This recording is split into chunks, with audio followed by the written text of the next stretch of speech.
Nous allons voir ici comment fonctionne un transistor NPN en commutation. Un transistor NPN est un petit composant électronique qui possède 3 broches. Il est généralement représenté par ce symbole. Cette broche est le collecteur, noté C.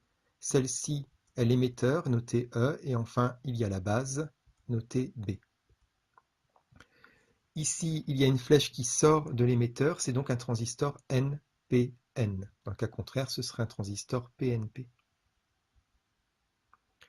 Sur ces broches, généralement, circulent des courants qui sont logiquement notés IC, IB et IE. En mode commutation, le transistor peut prendre 2 états possibles. Soit il est bloqué, soit il est passant, on dit aussi saturé. S'il est bloqué, il se comporte comme un interrupteur ouvert. S'il est passant, il se comporte comme un fil, comme un interrupteur fermé.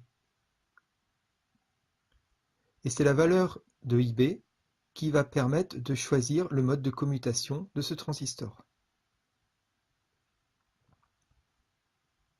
Si IB vaut 0, le transistor est bloqué, c'est comme si c'était un interrupteur ouvert.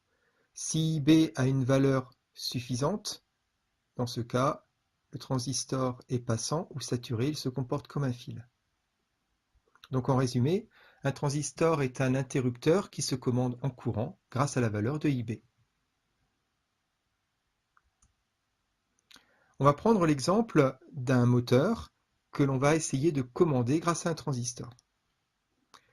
Le problème est suivant. Si on alimente par exemple un moteur avec du 12 volts, dans le circuit, il va passer un courant, ici noté IC SAT, qui est assez important. Ça peut être de l'ordre de l'ampère. Or, on souhaiterait mettre en marche ou arrêter ce moteur avec par exemple une carte électronique, une carte Arduino, mais cette carte n'est capable de délivrer qu'un tout petit courant. Alors la solution consiste à mettre un transistor dans le circuit comme ceci.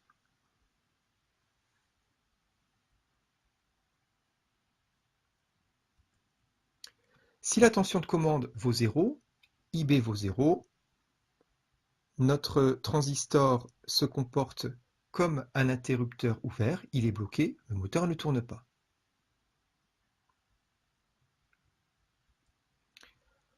En revanche, si on met par exemple une tension de 5 volts, une tension de commande de 5 volts, VC égale 5 volts, et que l'on a bien choisi la résistance RB, de telle sorte que le courant IB qui va circuler est supérieur à IC sur bêta, avec bêta qui est le gain de notre transistor. Et bêta est généralement donné par la datasheet du composant.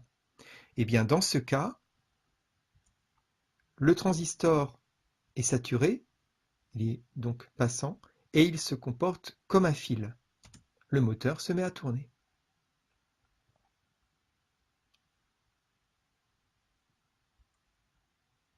On a donc réussi à commander notre moteur avec un tout petit courant IB.